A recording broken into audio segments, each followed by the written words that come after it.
નમસ્કાર દોસ્તો, ફરી એક વખત હું તમારો મિત્ર ગોપાલ ઇટાલિયા એક નવી કાયદાકીય જાણકારી લઈ અને આવ્યો છું. આ વખતે આપણી જાણકારીનો વિષય છે કે આપણો મોબાઈલ ચોરાઈ જાય કે લૂંટાઈ જાય તો આપણે કેવી રીતે ફરિયાદ લખાવવી, શું કરવું, પોલીસ સ્ટેશને જઈએ ત્યારે આપણને જે જવાબ આપવામાં આવે છે એ ખરેખર કાયદાકીય રીતે સાચા છે કે ખોટા છે, આપણા શું અધિકારો છે, આપણો હક શું છે, પોલીસની ફરજ શું છે, એ બધું જાણવા માટે આજનો આ વિડીયો બનાવી રહ્યો છું. કદાચ એકાદ કલાક લાંબો આ વિડીયો હશે. મારી વિનંતી છે કે પૂરું આ આખો જે વિડીયો છે પૂરો એને જોજો. જેટલું તમે ધ્યાનથી ગંભીરતાથી જોશો એટલું જ તમને કાયદાનું કંઈક નવું નોલેજ જાણવા શીખવા મળશે. ઘણી વખત આપણને એમ થાય કે મારે કંઈ કામ નથી, મારે કંઈ શીખવું નથી, મને શું જરૂર છે, જરૂર પડશે ત્યારે જોયું જાય છે. એવું નથી દોસ્તો. કાયદાનું નોલેજ જો આપણને હોય તો આપણે આપણા સમાજને, આપણા કુટુંબને, આપણી આસપાસના રહેતા લોકોને, આપણી સોસાયટીના લોકોને, આપણા ગામના લોકોને, આપણા મિત્રોને ક્યારેક ઉપયોગી બની શકીએ. આ બહુ જ કિંમતી વસ્તુ છે. લાખો કરોડો રૂપિયા ખર્ચીએ છતાં પણ જે ન મળે એવું આ જ્ઞાન છે.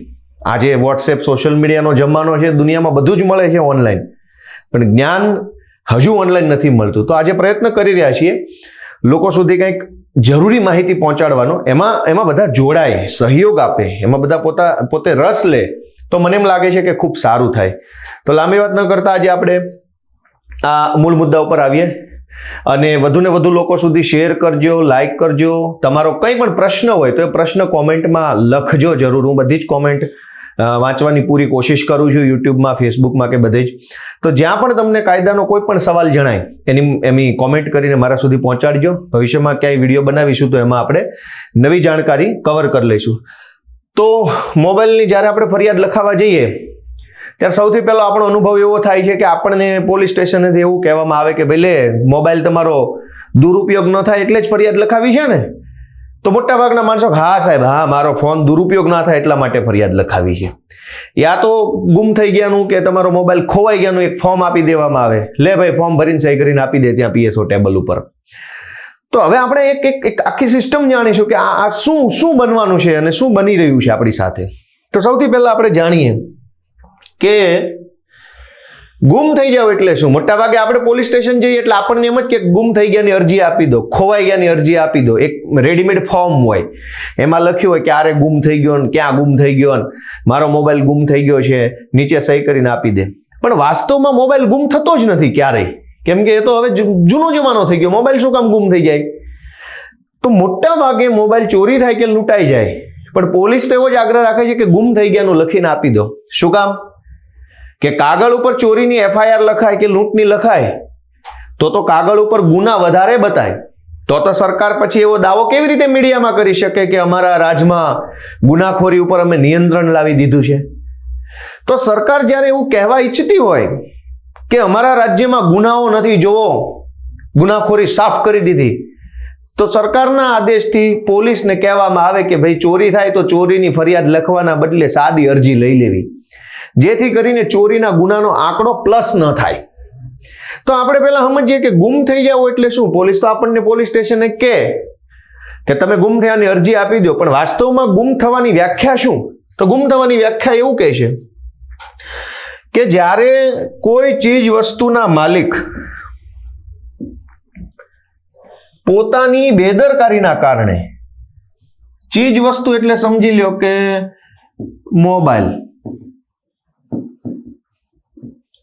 મોબાઈલના માલિક પોતાની બેદરકારીના કારણે અથવા જાણતા કે અજાણતા અથવા કોઈ અકસ્માત એટલે કોઈ ઘટના બની, દુર્ઘટના બની ને આપણા ખિસ્સાનો મોબાઈલ કંઈક પડી ગયો, અથવા પોતાની ભૂલના કારણે કંઈક ભૂલ કરી લીધી, મારે અહીંયા નતો મૂકવો જોઈએ તો મેં મૂકી દીધો, અચાનક પવન આવ્યો, ટેબલ નીચે પડ્યું, ફોન એકદમ ઊંડી ખાઈમાં જતો રહ્યો, અથવા યાદ શક્તિના લીધે ભૂલી જવાના કારણે, ભાઈ યાદ શક્તિ નથી, મેં ક્યાં મૂક્યો, હું જ ભૂલી ગયો, તો ખોવાઈ ગયો ગવે. એટલે કે બેદરકારીના કારણે અથવા અકસ્માતે અથવા પોતાની ભૂલના કારણે અથવા યાદ શક્તિના લીધે ભૂલી જવાના કારણે, એટલે કે પોતેના જ કારણે સ્વૈચ્છિક રીતે પોતાની ચીજ વસ્તુનો કબજો ગુમાવે આ મોબાઈલ મારા ખિસ્સામાં હોય તો મારા કબજામાં છે, મારી ભૂલથી હું મારા મોબાઈલનો કબજો ગુમાવી દઉં, હવે ક્યાં છે મને ખબર નથી, મારી પાસે તો નથી જ, અથવા નિયંત્રણ ગુમાવી દે, અથવા તે ચીજ વસ્તુના ઠેકાણાથી અજાણ હોય કે ક્યાં છે, હવે મને નથી ખબર, મેં તો ટેબલ પર મૂક્યો હતો પણ હવે મને જ યાદ નથી ક્યાં ગયો, તો ઠેકાણાથી અજાણ હોય અથવા તે ચીજ વસ્તુને પુનઃ પ્રાપ્ત કરી શકતો ન હોય ત્યારે તે ચીજ વસ્તુ ખોવાઈ ગયેલ છે એમ કહી શકાય. એટલે કે કોઈ વસ્તુ ખોવાઈ જાય, કાયદાની ભાષા છે, આપણે ખોવાઈ ગયાનો જે સંદર્ભ સમજીએ છીએ એ નથી, કાયદો એમ કે ખોવાઈ જવું એટલે એક તો સ્વૈચ્છિક રીતે ઘટના બને છે, એમાં કોઈ પછી અન્ય કોઈ ત્રાહિત વ્યક્તિ એમાં સામેલ હોતો નથી. મારો મોબાઈલ મારી ભૂલ કે કોઈ અકસ્માત કે કોઈ યાદશક્તિના કારણે ખોવાઈ જાય એ મારા દ્વારા બનતી સ્વૈચ્છિક ઘટના છે અને એમાં કોઈ ત્રીજો વ્યક્તિ સામેલ નથી હોતો, એ મોબાઈલ કે પૈસા કે દાગીના ખોવાઈ જવામાં, અને એમાં કોઈ ગુનાહિત ઈરાદો નથી હોતો. મારો મોબાઈલ ખોવાઈ જાય તો એમાં ગુનાહિત ઈરાદો કઈ નથી કે ચાલો ચોરી લઉં, લઈ લઉં, પડાવી લઉં, જૂટવી લઉં, એવો ઈરાદો નથી હોતો. ખોવાઈ ગયો તો ખોવાઈ ગયો. તો ખોવાઈ જવાની જે ઘટના છે એમાં વ્યક્તિ પોતે દોષિત છે અથવા પોતાની ભૂલ છે, પોતાની બેદરકારી છે, એને કહેવાય ખોવાઈ ગયું. એ ચીજ વસ્તુમાં મોબાઈલ પણ હોઈ શકે, દાગીના પણ હોઈ શકે કે પૈસા હોઈ શકે, કંઈ પણ આમાં ખોવાઈ જઈ શકે છે. ત્યાર પછી ચોરી. હવે આપણે ચોરી ઉપર આવ્યા કે ચોરી એટલે શું?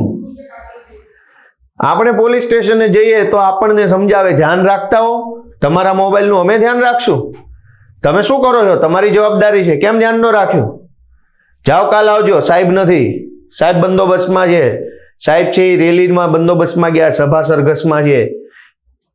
તો કાયદામાં ભારતીય દંડ સંહિતાની કલમ 378 જે છે એમાં ચોરીની વ્યાખ્યા આપી છે. કલમ 378 માં એવું લખ્યું છે કે જે કોઈ વ્યક્તિ બીજી કોઈ વ્યક્તિના કબજામાંથી, એટલે એક વ્યક્તિ બીજી વ્યક્તિના કબજામાં કોઈ મોબાઈલ છે કે પૈસા છે કે દાગીના છે, એક વ્યક્તિ બીજી વ્યક્તિના કબજામાંથી બીજી વ્યક્તિની સંમતિ વગર, એની કોઈ સંમતિ નથી આપી, એની સંમતિ વગર, બીજી વ્યક્તિની સંમતિ વગર કોઈ જંગમ મિલકત હોય એની જ ચોરી થઈ શકે. કાયદામાં સ્પષ્ટતા છે, સ્થાવર વસ્તુની ચોરી ન થઈ શકે. સ્થાવર એટલે જમીન સાથે જે જોડાયું હોય, જેને ખસેડી ન શકાય, જેમ કે મકાન, જેમ કે કૂવો, જેમ કે દિવાલ, જેમ કે ઝાડ, આની ચોરી ન થઈ શકે કેમ કે તો જમીન સાથે જોડાયેલું છે અને ખસેડી શકાય નહીં.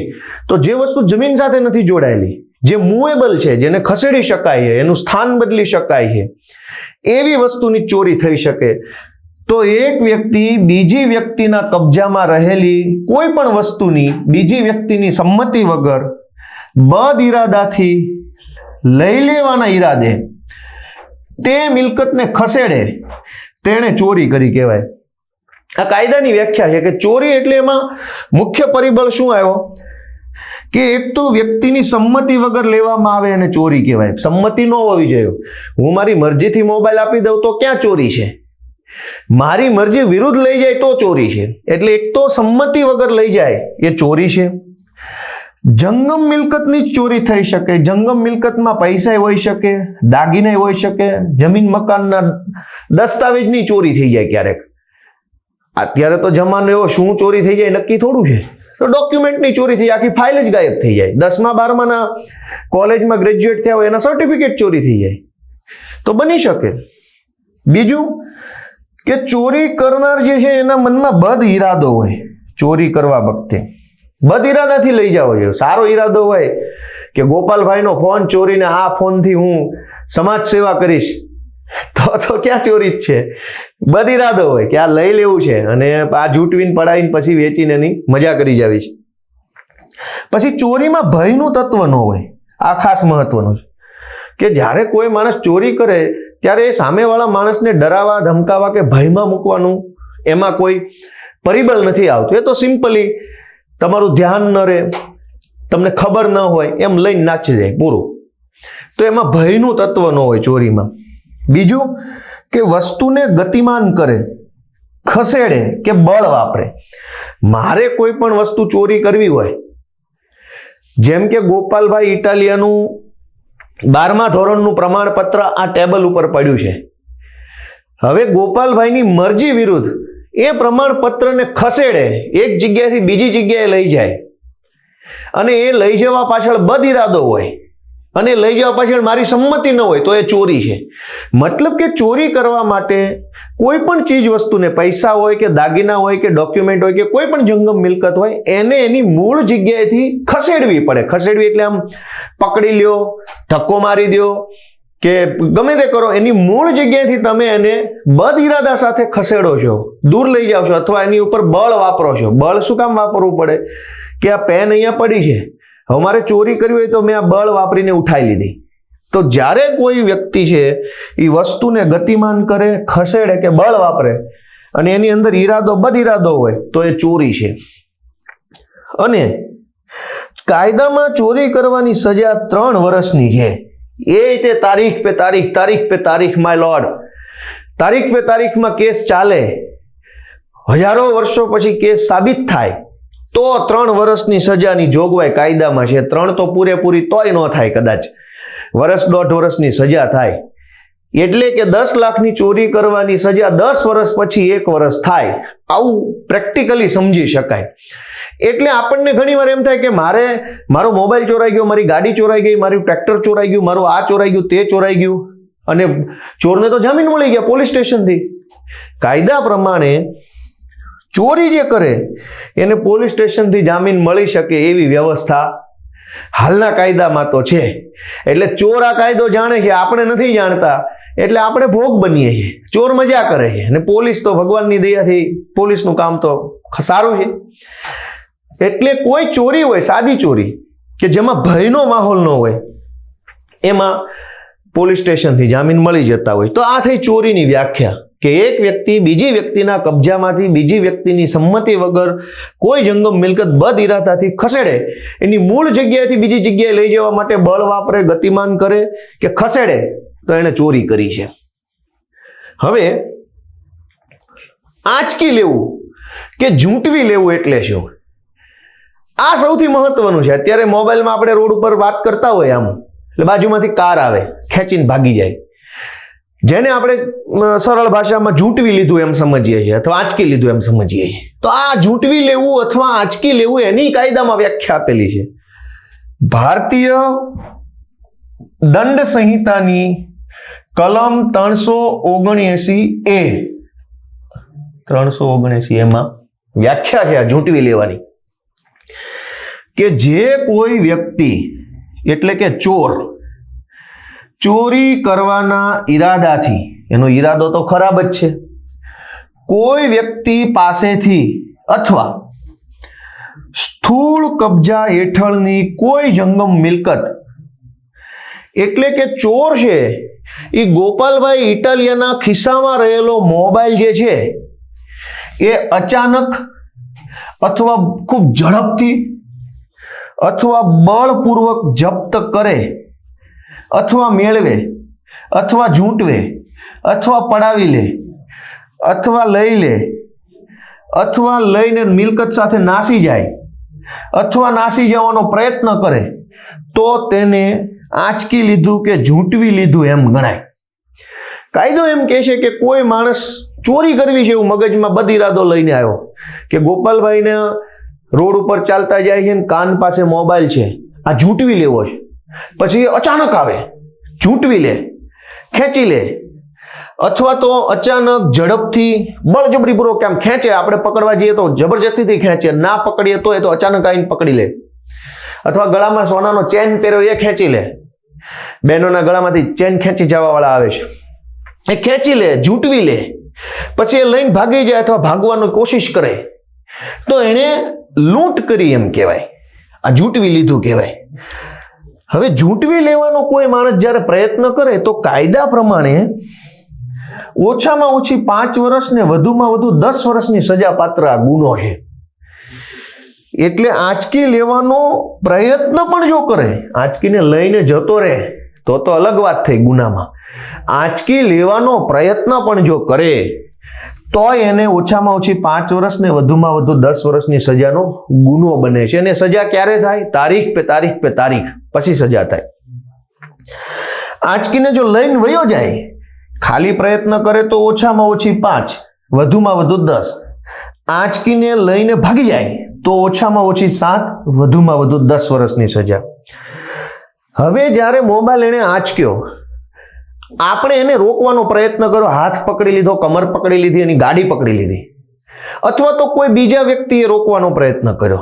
જ્યારે માણસ આંચકી લીધું, મોબાઈલ કે ગળાનો ચેન, ભાગવાની કોશિશ કરે છે અને કોઈ એને પકડે, ત્યારે ચોર માણસ બીજાને ઈજા પહોંચાડે કે ચોર પોતે બળ વાપરે વધારાનું, કોઈને મારે, કોઈને ઘાયલ કરે, ધક્કો મારી દે, પાડી દે, ઉપર ગાડી ચડાવી દે, તો નાસી જવા માટે ઈજા કરે તો વધારાના બીજા 3 વર્ષ, એટલે કે આમાં +3, આ હોય તો +3. અને આને સેશન્સ કોર્ટમાંથી જામીન મળે. હવે આનો હું સંદર્ભ તમને પાછળથી સમજાવીશ. 379 એ કલમ ક્યાંથી આવી આપણે બધાને બહુ જાણવું જરૂરી છે. એટલે કે ઝૂંટવીને લઈ જવું એ અત્યંત ગંભીર ગુનો છે. જામીન મળવામાં ખૂબ સમય લાગે, જામીન મળવા બહુ મુશ્કેલ છે. સેશન્સ કોર્ટમાંથી જામીન મળે. એટલે જ્યારે આપણી સાથે મોબાઈલ લૂંટાઈ જાય કે ઝૂંટવાઈ જાય, ત્યારે હંમેશા લૂંટાઈ ગયા કે ઝૂંટાઈ ગયા બદલની FIR જ લખાવવાનો આગ્રહ રાખવો જોઈએ. પેલી ગુમ થઈ ગયાની અરજી આપવી જોઈએ નહીં. આગળ, એટલે કે ધારો કે આપણો મોબાઈલ ખરેખર ગુમ થઈ જાય, ખરેખર ખોવાઈ જાય આપણી ભૂલથી, તો આપણે સાદી અરજી આપવાની અને ભગવાનને પ્રાર્થના કરવાની કે આપણો મોબાઈલ પાછો આવી જાય. ધારો કે આપણો મોબાઈલ ચોરાઈ જાય તો આપણે કલમ 379 મુજબ FIR કરવાની અને પોલીસને પ્રાર્થના કરવાની કે સાહેબ મારો મોબાઈલ ગોતી આપો. ધારો કે આપણો મોબાઈલ લૂંટાઈ ગયો કે ઝૂંટવાઈ ગયો તો આપણે કલમ 379 પ્રમાણે FIR કરવાની અને ગમે ત્યાંથી ગોતી કાઢવાની જવાબદારી સરકારી તંત્રની, પોલીસની, બધાની થઈ જાય. અને આ કિસ્સામાં તો મોબાઈલ આવવાના ચાન્સ ખૂબ વધી જાય. આગળ જોઈએ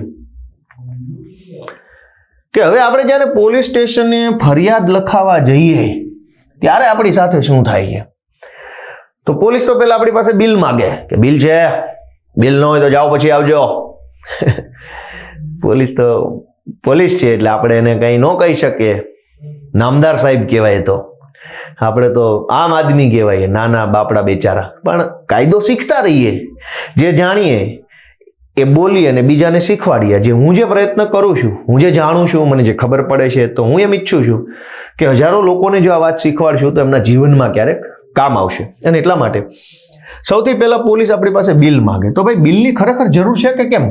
FIR લખાવતી વખતે તો કે ભાઈ હા, બિલની જરૂર તો છે જ, પણ એવું નથી. ધારો કે હું ખીચામાં મોબાઈલ નાખીને નીકળ્યો અને હું અમદાવાદથી હું ભાવનગર જવા નીકળ્યો. ભાવનગરમાં મારો મોબાઈલ ચોરાઈ ગયો અને હું મોબાઈલ ચોરાઈ ગયો એટલે હું તરત ગયો પોલીસ સ્ટેશને.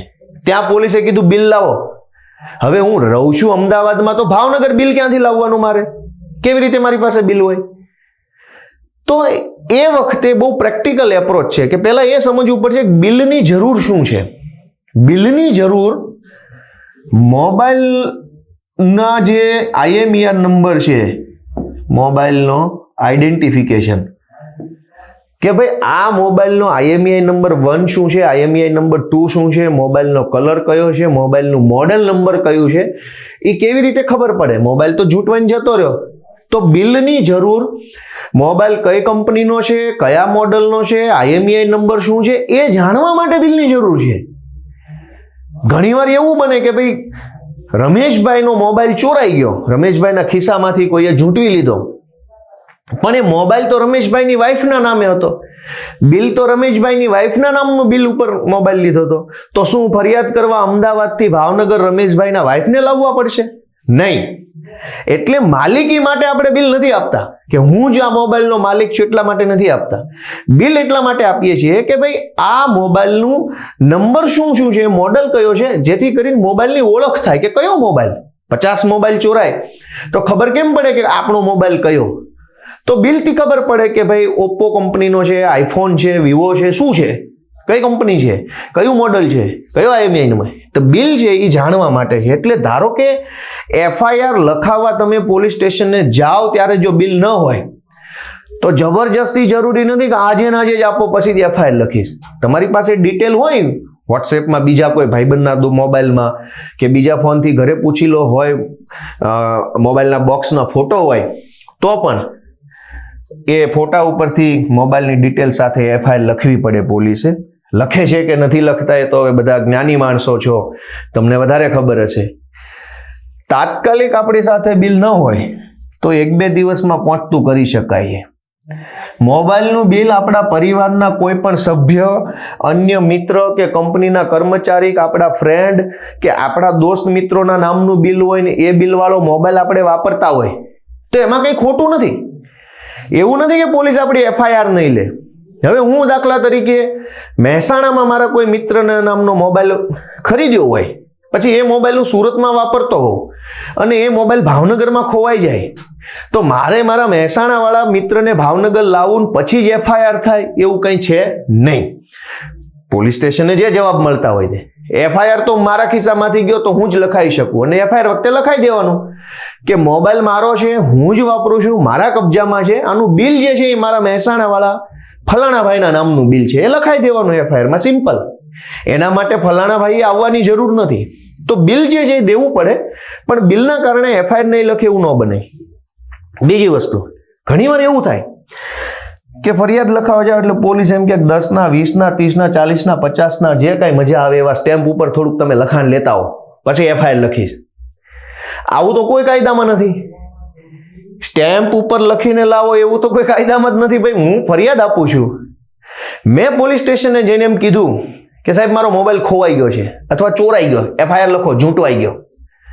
તો પોલીસ શું કહે છે કે તમારો મોબાઈલ ચોરી થયો એની એફિડેવિટ લઈને આવો. શું કામ એફિડેવિટ લાવવાની? જો હું ખોટી FIR લખાવતો તો પોલીસ પાસે સત્તા છે કે ખોટી FIR લખાવવા બદલ મને મારી ઉપર કાર્યવાહી કરી અને મને જેલમાં પૂરવાની સત્તા છે. મારી FIR હું જે ફરિયાદ લખાવવા આવ્યો છું એ સાચી જ છે, એના એટલા માટે મારે એફિડેવિટ આપવાનો કોઈ કાયદો નથી, કોઈ નિયમ નથી, કંઈ લખીને આપવાની જરૂર નથી. મારી ફરિયાદ ખોટી હોય અને ભવિષ્યમાં ખોટી સાબિત થાય તો પોલીસ મારા ઉપર ખોટી ફરિયાદ કરવા બદલનો એક્શન લઈ શકે છે. એના માટે મારે 10ના સ્ટેમ્પ ઉપર લખીને આપવાની જરૂર નથી કે હું સાચો જ બોલું છું. એટલે આ પ્રથા ખોટી છે. પણ એક સંજોગ એવો છે કે ઘણીવાર બહુ જૂનો મોબાઈલ હોય અને જૂનો મોબાઈલ હોય એટલે બિલ હોય નહીં કાંઈ, તો એવું બની શકે કે મોબાઈલની ફૂલ ડિટેલનું વર્ણન કરતું એક એફિડેવિટ પોલીસને આપીએ કે મારો મોબાઈલ આ કંપનીનો, આ IMEI નંબર ફલાણું બીજું, તો એવું લખાણ લખીને પોલીસ સ્ટેશનમાં આપીએ કે જેથી કરીને આપણા મોબાઈલની ઓળખ આપણે પોલીસને આપીએ છીએ, સાચી આપીએ છીએ, એવું બની શકે.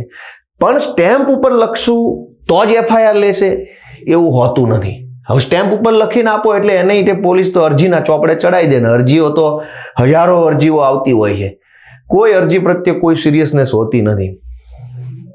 ત્યાર પછી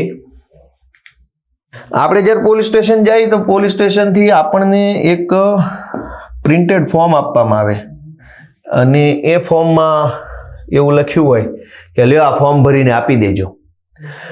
આ જે ફોર્મ આપવામાં આવે છે એ ફોર્મનું કોઈ કાયદામાં કોઈ ઉલ્લેખ નથી. આ ફોર્મ હાવ ખોટું છે. એવો કોઈ કાયદામાં કોઈ ઉલ્લેખ જ નથી ફોર્મ ભરીને આપવું.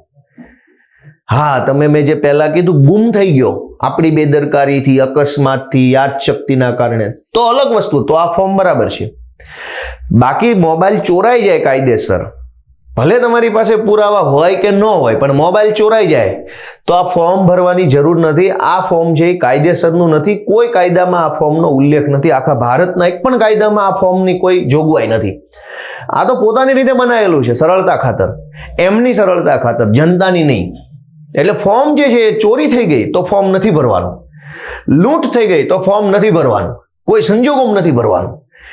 આપણી યાદશક્તિના કારણે, અકસ્માતના કારણે, અન્ય કારણે જો ખરેખર ખોવાઈ ગયો તો ફોર્મ ભરવાનું છે.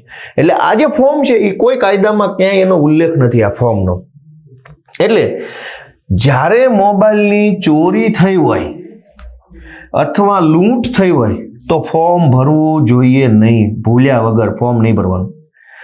FIR નો જ આગ્રહ રાખવાનો. અને સાહેબ એવો આગ્રહ રાખશે કે ભાઈ તારી FIR નથી લખવી, ભાઈ તું ફોર્મ ભરીને આપી દે ને.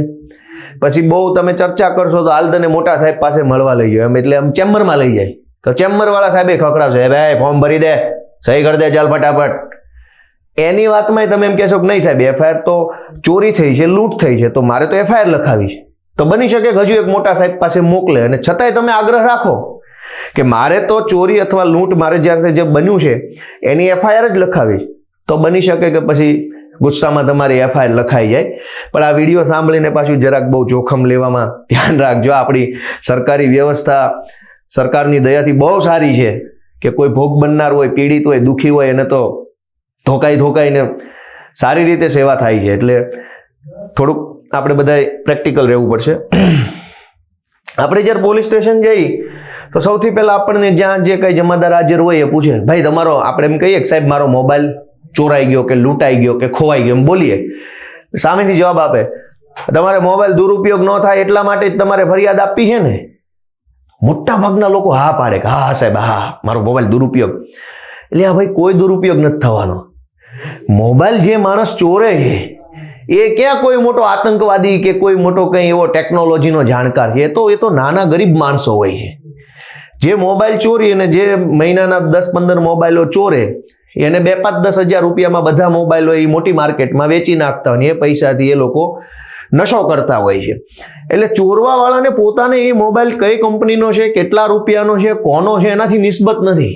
એ ચોર જે વ્યક્તિ છે, મોબાઈલ ચોરવાવાળા હંમેશા એ ત્યાં નાના વર્ગના માણસો હોય છે. અમુક જે એકદમ જેની પાસે કામ નથી, ધંધો નથી, કામ ધંધો કરવોય નથી જેને, અને નશાની આદત પડી ગઈ છે, નશો કરવા રોજ પૈસા જોતા હોય, એ લોકો આસાનીથી પૈસા મેળવવા માટે ગાડીઓ ચોરે કે ગાડીઓની અંદર પડેલો સામાન ચોરે, 4-વ્હીલરોની અંદર, કે મોબાઈલ ચોરતા હોય. એટલે એમને આપણા મોબાઈલના દુરુપયોગમાં કંઈ રસ નથી. આપણા મોબાઈલમાં શું ફોટો, વિડીયો, ઓડિયો છે એમાં એને રસ નથી. ચોરી કરનાર વ્યક્તિને એક પીસમાં રસ છે કે આ પીસ મેં ચોર્યો, હું એને 1000 રૂપિયામાં એક વ્યક્તિને વેચી નાખીશ. 1000 રૂપિયામાં જેને ખરીદ્યો છે એને ડેટામાં રસ નથી. એને એ મોબાઈલ 2000માં વેચવામાં રસ છે. 2000માં જે ખરીદે છે એને એ મોબાઈલ 10,000માં વેચવામાં રસ છે. એટલે આપણો ચોરાયેલો મોબાઈલ ફરીને પાછો માર્કેટમાં આવતો હોય છે. એટલે ડેટાનો દુરુપયોગ જેવું કંઈ આમાં હોતું જ નથી. છતાં આપણે પોલીસ સ્ટેશન જાય એટલે એમ કે દુરુપયોગ ન થાય એટલા માટે ફરિયાદ કરવી છે. આપણે એમ કે હા સાહેબ, હા, એટલે તરત જ આપણને આ ફોર્મ આપી દે, લો ભાઈ ફોર્મ ભરી દો દુરુપયોગનું. આ ફોર્મ કચરામાં જાય, કશું જ થવાનું નથી. આ ફોર્મનું કોઈ કાર્યવાહી નહીં. ફોન આપણો ચોરાઈ ગયો પણ ચોરીની કાર્યવાહી નથી થઈ રહી, આપણને સમજાવી દેવાની કાર્યવાહી થઈ રહી છે. એટલે નથી ભવિષ્યમાં ચોર પકડાવાનો, નથી એ ચોરીનો મોબાઈલ ખરીદવા વાળો માણસ પકડાવાનો, નથી આ ચોરી બંધ થવાની, અને આપણે પછી આપણા ધંધે લાગી જઈશું. હું આગળ સમજાવું તમને. તો મોબાઈલ દુરુપયોગનું ફોર્મ જે છે એવું કંઈ હોતું નથી. દુરુપયોગ કરવામાં આવતો જ નથી. આ મોબાઈલ છે એ રિસેલમાં આવે છે, માર્કેટમાં ફરીથી વેચાવા માટે આવી જાય છે. મોબાઈલ ચોરવાવાળી એક આખી નેશનલ લેવલે એક આખી બહુ મોટું માર્કેટ છે. ચોરીના મોબાઈલનું કરોડો અબજો રૂપિયાનું માર્કેટ છે. મુંબઈમાં, દિલ્હીમાં, અમદાવાદમાં વારંવાર પકડાય છે મોબાઈલોના જથ્થાઓ, છાપાઓમાં આવે છે, આપણે વાંચીએ જ છીએ. તો મોબાઈલ ચોરીનું એક વિશાળ માર્કેટ છે કે જેટલા મોબાઈલો ચોરાય એ તમામ ચોરાયેલા મોબાઈલો છે એ મોટી ચોર બજારો જે છે મોટા શહેરોની, એ મોટી ચોર બજારમાં જથ્થાબંધમાં મોબાઈલ જાય. ચોરવા વાળો માણસ જે હોય એ એકદમ સામાન્ય, એકદમ અત્યંત ગરીબ ઘરનું ઘરે ઘણી વખત ન હોય, રેલવે સ્ટેશને સૂઈ રહેતા હોય, બસ સ્ટેન્ડોમાં સૂઈ રહેતા હોય, કોઈ ઝૂંપડપટ્ટીની અંદર સૂઈ રહેતા હોય, કોઈ અવાવરું જગ્યાએ બ્રિજની નીચે, નાળાની નીચે સૂઈ રહેતા હોય, એવા વ્યક્તિઓ જેના ઘર સરનામાના ઠેકાણા ન હોય એ લોકો ચોરી કરે. અને મોબાઈલ ચોર્યો હોય તો એને ત્યાં એને ખબર હોય કે મારે આ ક્યાં વેચવાનો છે, ત્યાં જાય એટલે એને 1000 રૂપિયા મળી જાય. એ 1000 રૂપિયાનો પછી ચોર જે છે એ દારૂ પીવે કે જે કરતો હોય તે કરે, ફરીથી નશાનું મન થાય, પૈસા જોઈએ, મોબાઈલ ચોરે, આપી આવે. આ એક આખું નેક્સસ છે. એટલે આની અંદર કોઈ દુરુપયોગ કરશે એવું કંઈ હોતું નથી. ચોરીના મોબાઈલો છે એ માર્કેટમાં પછી વેચાય સસ્તામાં, બિલ વગર. હમણાં થોડાક સમયથી એક ઓનલાઈન ઓપ્શન આવ્યો છે ચોરી બાબતે. સરકારે એક વેબસાઇટ બનાવી છે કે તમારો મોબાઈલ કે ગાડી ચોરાઈ જાય તો તમારે ઓનલાઈન FIR કરવી. હવે ઓનલાઈન FIR કરાય કે ન કરાય એ સમજવા જેવું. એ ઓનલાઈન FIR કેવી છે? આવું દેખાય છે. સરકારે આ વેબસાઇટ બનાવી છે. એ વેબસાઇટમાં સિટીઝન પોર્ટલ ગુજરાત પોલીસ એવું નામ છે એનું. આ સિટીઝન પોર્ટલની અંદર અહીંયા EFIR કે મોબાઈલ થેફ્ટ માટેનું મેનુ આપવામાં આવ્યું છે કે તમારો મોબાઈલ ચોરાઈ જાય કે ગાડી ચોરાઈ જાય તો અહીંયા ઓનલાઈન FIR. પણ ઓનલાઈન FIR ખરેખર શું હોય છે એ પણ આપણે સમજવું પડે. તો એના માટે આપણે આગળ જઈશું. ધારો કે તમે આ વેબસાઇટ ખોલી તો આ વેબસાઇટની અંદર આ મેનુને તમે ધારો કે ક્લિક કર્યું તો શું આવશે આગળ? સૌથી પહેલા આવું ડિસ્ક્લેમર આવશે. અહીંયા લખ્યું છે ડિસ્ક્લેમર. ડિસ્ક્લેમર એટલે EFIR કરતા પહેલા તમે આને શાંતિથી વાંચો, આ નોંધ વાંચો. સરકાર પોતે એમ કહે છે કે EFIR કરતા પહેલા આ વાંચો. EFIR શું કહે છે એ સમજો કે વાહન ચોરી, અહીંયા લખ્યું છે વાહન ચોરી, મોબાઈલ ચોરી અથવા 5 લાખ સુધીની ચોરીની ફરિયાદ નોંધાવવા માટે વૈકલ્પિક વ્યવસ્થા તરીકે EFIRની સુવિધા પૂરી પાડવામાં આવી છે જે નીચેની શરતોને આધીન રહેશે. ગુજરાતીમાં સરકારે લખ્યું છે કે નીચેની શરતોને આધીન EFIR થાય છે. શરતો કઈ છે એ સમજવા જેવું છે. પહેલી શરત છે કે આરોપી અજ્ઞાત છે. મતલબ અજ્ઞાત એટલે આપણને ખબર નથી કે આનો આરોપી કોણ છે, એનું નામ સરનામું નથી જાણતા, પણ નામ આપણને બિલકુલ ખબર નથી એ અલગ વાત છે. પણ મારો ફોન જૂટવીને જાય, હું એનો બાઇકનો નંબર યાદ રાખી લઉં તો એ 100% અજ્ઞાત નથી. હું એમ કહું કે લાલ કલરનો શર્ટ પહેરેલો એક ભાઈ હતો, ભૂરા વાળવાળો હતો, એની પાસે સ્પ્લેન્ડર ગાડી હતી, 2 જણા હતા, તો બિલકુલ અજ્ઞાત નથી. પછી થોડીક માહિતીની મને ખબર છે. 100% મારો મોબાઈલ કોણ લઈ ગયું ખબર જ નથી. લેડીઝ લઈ ગયું, જેન્ટ્સ લઈ ગયું, 1 લોકો લઈ ગયા, 2 લોકો લઈ ગયા, યુવાન લઈ ગયો કે વૃદ્ધ લઈ ગયો, કશું જ ખબર નથી. પણ જૂટવીને જાય, ખેંચી ગયો કાનેથી, તો મને કંઈક તો ખબર છે કે 2 લોકો હતા, યંગ હતા, 2 વ્હીલર હતું એમની પાસે, શર્ટ આવો પહેર્યો હતો, નંબર આવો હતો, ગાડી ઉપર આવું સ્ટીકર હતું. તો એ બધી વસ્તુ આઈડેન્ટિફિકેશન તરીકે FIRમાં આવી શકે છે. પણ નીચેની શરતોને આધીન ફરિયાદ લખવાનું રહેશે ઓનલાઈન. એમાં સૌથી મહત્વની શરત નંબર 2 છે કે આ ઘટના દરમિયાન ઈજા થઈ નથી અથવા બળનો ઉપયોગ થયો નથી. ઇંગ્લિશમાં લખ્યું છે કે no use of force during incident. આ સૌથી મહત્વનું છે. આપણે જે લૂંટની વ્યાખ્યા જોઈએ એમાં તો બળનો ઉપયોગ થાય છે. આમ જૂટવી લે છે, અચાનક આવે છે, ખેંચી લે છે, આપણે પકડીએ તોય તાકાત લગાવે છે. તો એ ઘટનામાં તો બળનો ઉપયોગ થાય છે, અને બળનો ઉપયોગ થાય છે એટલે તો એ જૂંટવાઈ જાય છે. ચોરીની વ્યાખ્યા એમ કહે છે કે ભાઈ બળ લગાડવામાં આવે કોઈ ચીજ વસ્તુને અને એની મૂળ જગ્યાએથી માલિકની સંમતિ વગર ખસેડવામાં આવે તો એ તો ચોરી છે. તો ચોરી થાય જ ત્યારે છે જ્યારે બળનો ઉપયોગ થાય. બળના ઉપયોગ વગર આ પેનને હું ચોરી નહીં શકું. મેં બળ વાપર્યું, લઈ લીધી, ખિસ્સામાં નાખી દીધી બળ કરીને. બળ તો લાગ્યું. ઓછું બળ, જાજુ બળ, થોડું બળ, ગમે તેટલું બળ. તો આ એમ કહે છે કે આ પ્રકારની એટલે જેમાં બળનો ઉપયોગ થયો એ પ્રકારની ચોરીની ઘટના કે જેમાં આરોપી ઓળખાય છે અથવા તો ઈજા થઈ છે અથવા બળનો ઉપયોગ થયેલ હોય તે ફરિયાદ માત્ર સંબંધિત પોલીસ સ્ટેશનમાં જ નોંધાવી શકાય છે. જેમાં બળનો ઉપયોગ થયો હોય એ ફરિયાદ ઓનલાઈન લખાવી શકાતી નથી એવું સરકારે પોતે લખ્યું છે.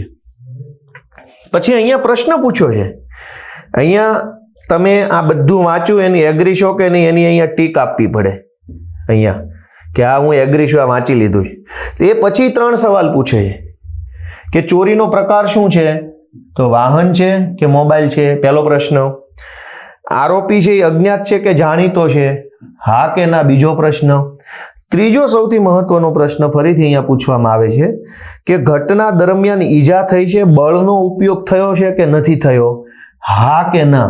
જો બળમાં તમે હા પાડશો તો તમારી ઓનલાઈન ફરિયાદ લેવામાં નહીં આવે, ના પાડી દેશે ઓનલાઈન ફરિયાદવાળા કે બળનો પ્રયોગ થયો છે, તમારે પોલીસ સ્ટેશન લખાવી પડે. શું કામ? કેમ કે જૂંટવાઈ ગયું છે.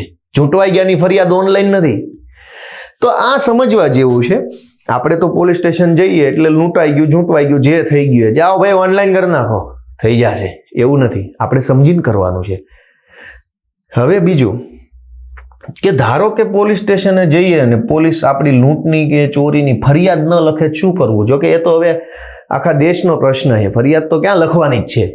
આપણને એમ થાય કે પોલીસ સ્ટેશન એટલે બનાવ્યા છે કે ક્યાંય તકલીફ પડશે તો ફરિયાદ કરશું, પણ ફરિયાદ કરવા જિંદગીમાં પહેલી વખત જઈએ ત્યારે આપણને ખબર પડે કે આ કંઈ ફરિયાદ સાંભળવા માટેનું પોલીસ સ્ટેશન નથી, આ તો ધોકાવા માટેનું છે. અને કોને? નિર્દોષ માણસને. ગુંડા, બદમાશો, બુટલેગરો, માફિયાઓ, પેપર ફોડનારાઓ, વડોદરાની દુર્ઘટનામાં જે લોકો દોષિત છે એવો, મોરબીવાળાઓ, એને તો ભગવાનની દયાથી લીલા લહેર છે. પોલીસ સ્ટેશન તો આપણી જેવા નાના માણસોને થમઠોરવા માટે બનાવ્યું હોય એવું ઘણી વખત લાગે છે, અને છાપાઓમાં આવે છે. જુનાગઢમાં એક ઓલા નિર્દોષ ભાઈને મારીને બિચારાનું મૃત્યુ થઈ ચૂક્યું. એટલે પોલીસ આપણી ફરિયાદ ન લખે આ મોબાઈલ ચોરીની, તો શું કરવું? એક તો ચોરી અંગે ઓનલાઈન પોર્ટલ હમણાં આપણે જોયું, એમાં ફરિયાદ કરી શકાય. પરંતુ જો લૂંટ થઈ હોય, ઝૂંટવી લીધું હોય, તો ફરિયાદ તમારે રૂબરૂમાં જ લખાવા જવું છે. રૂબરૂમાં લખાવા જાવ એટલે બિલ લાવો ને સ્ટેમ્પ લાવો ને આજે નહીં કાલે નહીં સાહેબ, એવું બધું થશે. એ બધું થાય તો પણ આપણો આગ્રહ એફઆઈઆર લખાવવાનો જ હોવો જોઈએ. શું કામ? એ હું તમને હમણાં સમજાવું છું. એક તો ઘટના આપણે બને, ધારો કે આપણો મોબાઈલ લૂંટાઈ ગયો કે ઝૂંટવાઈ ગયો, તો ડાયરેક્ટ પોલીસ સ્ટેશન જવાના બદલે હંમેશા પહેલા 100 નંબર પર ફોન કરવો. 100 નંબર આખું કઈ રીતે કામ કરે છે ને એનો હું એક વિડીયો બનાવીને સમજાવીશ કે આ 100 નંબર પર ફોન કરો તો એ ફોન ક્યાં જાય, કેવી રીતે પોલીસ પાસે જાય, શું થાય છે. બહુ મહત્વની જાણકારી છે, હું કોઈ વિડીયોમાં તમને સમજાવીશ. પણ હંમેશા કોઈ ઘટના બને તો 100 નંબર પર ફોન કરવો. 100 નંબર પર ફોન કરવાથી ઉપર જે મેન ઓફિસ હોય ત્યાં લખાઈ જશે. આપણે જે બોલશું ને તો ફોન કરીએ કે ભાઈ હું ગોપાલભાઈ ઇટાલિયા બોલું છું અને આ સર્કલ ઉપર ફોન પર વાત કરતો હતો ને 2 જણા આવીને મારો ફોન ઝૂંટવીને ભાગી ગયા, એટલું લખાઈ દેવાનું. બીજું કે ધારો કે ડાયરેક્ટ પોલીસ સ્ટેશને ગયા, પોલીસે ફરિયાદ ન લખી તો પણ 100 નંબર ઉપર એક વખત કહી દેવાનું, જેથી કરીને આપણા મોબાઈલની કોલ ડિટેલમાં 100 નંબર આવી જાય. ભવિષ્યમાં આપણી પાસે પ્રૂફ રહે કે અમે જાણ કરી હતી પોલીસને લૂંટાઈ ગયા બાબતની. નહીતર પાછળથી બધા, જેમ કે મોબાઈલ ચોરાઈ ગયો, હું તો સીધો પોલીસ સ્ટેશને ગયો ડાયરેક્ટ, ત્યાં જઈને સાહેબને મળ્યો, સાહેબે મને ખખડાયો, સાહેબે મને ધમકાયો, હું ઘરે આવી ગયો અને એમ કરતા 10 દિવસ સુધી મેં કંઈ ફરિયાદ ન આપી, હું તો ડરી ગયો. 11મા દિવસે પોલીસ કહે છે ભાઈ તો ઘટના બની ત્યારે કેમ ના આવ્યા તમે, કેમ ન કીધું તમે? આપણી પાસે શું પુરાવો કે હું તો આવ્યો હતો ને તમે મને ધમકાયો હતો? તો 100 નંબર. પોલીસ જો તમારી લૂંટની, આપણે જે પેલું ઝૂંટવાઈ ગયાની એફઆઈઆર કે ચોરીની એફઆઈઆર લખવાની ના પાડે, અરજી આપી દો ને ખોવાઈ ગયો ને ગુમ થઈ ગયો એવું બધું કરે, તો આપણી સાથે જે ઘટના બની હોય, જેટલા વાગ્યે બની હોય, જેવી રીતે બની હોય, જે હોય શબ્દે શબ્દ સાચું લખીને ડીવાયએસપી ઓફિસે કે એસપી ઓફિસે કે સિટી હોય તો કમિશનર ઓફિસમાં લેખિતમાં ફરિયાદ આપવાની. પોલીસ સ્ટેશને લેખિત આપશો તો પોલીસ સ્ટેશને એવું કહેશે કે ભાઈ આમાં ગુમ શબ્દ લખો, ખોવાઈ ગયો શબ્દ લખો, ચોરી શબ્દ ન લખતા, લૂંટ શબ્દ કાઢી નાખો, એવું કહેશે. પણ આપણે જો લેખિતમાં જ આપવું હોય તો આપણી રીતે અરજી લખીને, જાતે હાથે લખીને એક નકલ ડીવાયએસપી, એસપી કે કમિશનર ઓફિસે લેખિતમાં રિસીવ કરાઈ આવવી જોઈએ. જો ચોરી કે લૂંટ થઈ હોય તો લેખિત ફરિયાદ પોલીસ સ્ટેશન એક ડીવાયએસપી જ્યાં આપો, મૌખિક આપો. ગુમ થઈ ગયો એવો શબ્દ ક્યાંય વાપરવો જોઈએ નહીં, ખોવાઈ ગયો એવો શબ્દ વાપરવો જોઈએ નહીં, દુરુપયોગ ન થાય એટલા માટે હું અહીંયા ક્રાંતિ કરવા આવ્યો છું એવો શબ્દ વાપરવો નહીં. ચોરી થઈ હોય તો ચોરી જ શબ્દ વાપરવાનો, લૂંટ થઈ હોય તો લૂંટ વાપરવાનો. એમાં બહુ વધારે પડતું આ શબ્દો નહીં વાપરવાના. ધારો કે જે અરજી રેડીમેડ પ્રિન્ટેડ ફોર્મેટમાં હોય કે આપણે લખી હોય, પણ જે અરજી ઉપર ગુમ ને ખોવાઈ ગયા એવા શબ્દો લખ્યા હોય એની ઉપર મહેરબાની કરીને ક્યારેય સહી કરવી નહીં. જો ચોરી થઈ હોય, લૂંટ થઈ હોય તો ગુમ થઈ ગયું, ખોવાઈ ગયા વાળા લખાણ જ્યાં લખ્યું હોય એને સહી નહીં કરવાની. ઘણી વખત આપણને એમ કે સહી કરી દે, નહીતર પાછા કરી નાખું, આમ કરી નાખું, તેમ કરી નાખું. ખોટી અરજી ઉપર સહી કરશો તો 100% ગેરંટી સાથે હેરાન થશો. પણ ખોટી અરજી ઉપર નહીં સહી કરો તો બની શકે કે હેરાન ન થાવ, પણ તમે ઈચ્છતા હોય એવું થવા લાગે. પેલું તો ખોટું જ છે. તમે જે સહી કરવાના છો, માનો કે પોલીસે ધમકાવ્યા, તમને ડર લાગ્યો અને સહી કરી દીધી. હવે ખોટી સહી કરી છે તો હેરાન થવાનું તો ફરજિયાત છે, પણ સહી નહીં કરો તો બચવાના 100 રસ્તાઓ વધશે. એટલે ક્યારેય જે ઘટના બની હોય એ સિવાયનું કંઈ પણ લખાણ હોય એવા કાગળમાં સહી ન કરવી જોઈએ. ઓનલાઈન પોર્ટલ ઉપર લૂંટ અંગેની અરજી લખીને આપવી જોઈએ. એ કઈ જગ્યાએ એ હું બતાવું તમને કે આ ઓનલાઈન પોર્ટલ છે. અહીંયા મેનુ બતાવે છે કે FIR મોબાઈલ કે ગાડી ચોરાય એની ફરિયાદ અહીંયા કરી શકાય, પણ અહીંયા તો લૂંટ થયું એની ફરિયાદનો તો ઓપ્શન નથી. તો લૂંટ થયા અંગેની સમગ્ર ઘટનાની એક કાગળ ઉપર લખી અને અહીંયા જે છે ને એપ્લિકેશન આની અંદર આપણે નાખી દેવાની. કેમ કે પોલીસ સ્ટેશને જો તમે લૂંટ કે ચોરી લખેલા શબ્દવાળી અરજી આપવા જશો તો માનની સાહેબ એમ કહેશે કે આમાંથી લૂંટ શબ્દ કાઢી નાખો, ત્યાં ખોવાઈ ગયો લખો, ગુમ લખો. એટલે લૂંટ થઈ હોય તો લૂંટ, ચોરી થઈ હોય તો ચોરી, એ બધા જ શબ્દો વાળી ઘટનાનું સાચા વર્ણન વાળી અરજી ઓનલાઈન અહીંયા એપ્લિકેશન નામના મેનુની અંદર નાખી દેવાની. અને જો બળ વગરની ચોરી થઈ હોય તો આ ઓપ્શન તો છે જ. ત્યાર પછી FIR કરીએ કે ફરિયાદ કરીએ તો ફોન પાછો મળવાની સંભાવના કેટલી? સૌથી મહત્વનું તો આ છે ને કે ભાઈ આ બધું તમારો વિડીયો સાંભળીને પછી અમે બધી જે કાંઈ માથાકૂટો કરશું અને પછી FIR થશે, પણ ફોન આવશે કે નહીં આવે? કે ખાલી પછી અમારે ખાલી આ બધું લમણાજીક જ કરવાની? તો દોસ્તો એને થોડુંક ટેકનિકલી સમજીએ કે મોબાઈલ ચોરીનું ભારત દેશમાં કરોડો રૂપિયાનું ટર્નઓવર ધરાવતું માર્કેટ છે. આખા દેશમાંથી કરોડો રૂપિયાના મહિને મોબાઈલો ચોરાય છે. આ મોબાઈલો કોઈ ગુનાહિત દુરુપયોગ કરવા નથી વપરાતા, માત્ર રીસેલ. કોઈને આપણો મોબાઈલ દુરુપયોગ કરીને કંઈ બનવું નથી ભાઈ. આપણા જેવા તો હજારો લોકોના મોબાઈલ ચોરે છે, એને દુરુપયોગ કરવાનો ટાઈમ નથી. એ તો ધંધો કરવા બેઠા વેપારી કક્ષાના માણસો છે, વેપાર કરે છે. ઠીક છે, ચોરીના મોબાઈલનો વેપાર કરે, વેપારી લાઈનના માણસો છે. એટલે આપણો મોબાઈલ કોઈ લઈ ગયું દુરુપયોગ કરશે કે પાકિસ્તાનમાં ફોન કરશે ને ઇન્ડોનેશિયામાં, એવું કાંઈ થવાનું નથી. એટલે આ કરોડો રૂપિયાનું માર્કેટ છે. એટલે એ માર્કેટ માત્ર ચોર લોકો ચલાવે છે કે ચોરીનો મોબાઈલ વેચવાવાળા વેપારી ચલાવે છે એવું નથી. કરોડો રૂપિયા છે તો આમાં તો મોટા નેતાય હોઈ શકે, મોટા અધિકારી હોઈ શકે, માફિયા હોઈ શકે, બધું હોઈ શકે. બહુ બધું જાજુ બોલવું નથી, તમે બધા જ્ઞાની સમજદાર માણસો છો કે આમાં કોણ કોણ હોઈ શકે. તો એક તો કરોડો રૂપિયાનું માર્કેટ છે. એટલે આ માર્કેટની તાકાત જે છે એ બહુ મોટી છે.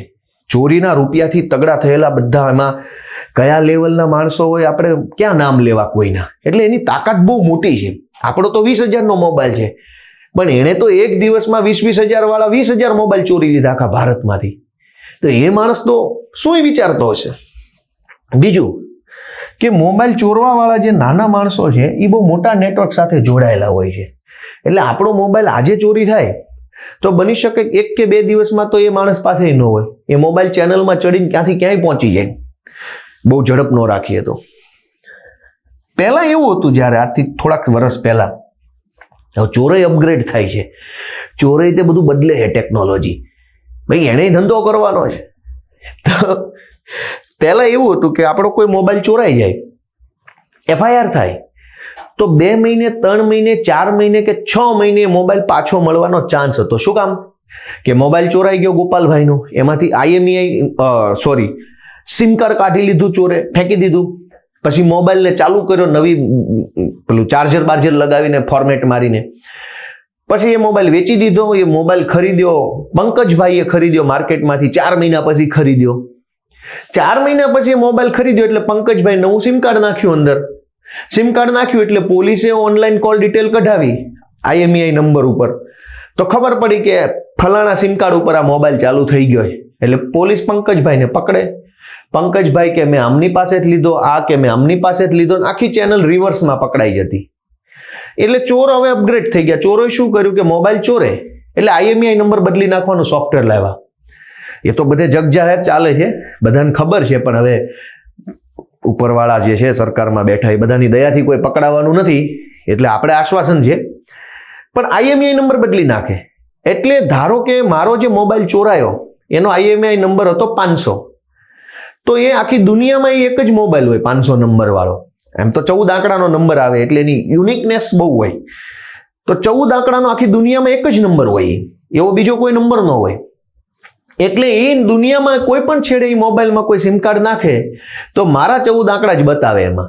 પણ હવે આ લોકો સોફ્ટવેર લાવ્યા, એ 14 આંકડા જ બદલી નાખે છે. 500ના એ કરી નાખે છે 399.